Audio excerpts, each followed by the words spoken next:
Oh boy, I'm not saying it out loud. Knipex. Is it Knipex? Knipex? Knipex? I don't know. Ooh, whoa. Just kidding.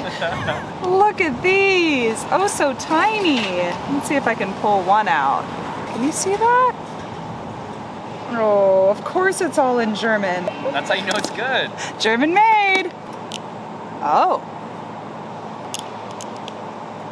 We're working on getting Olive Loop to be paid for by really fiddly and wonderful German hand tools. So if you're a German hand tool supplier, you should contact Loop because you should send us stuff in money because we just like, oh my God, it's so good.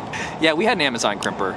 I'm not proud of it, but now we have a Knipex crimper because, come on, engineer lifestyle. See you next time.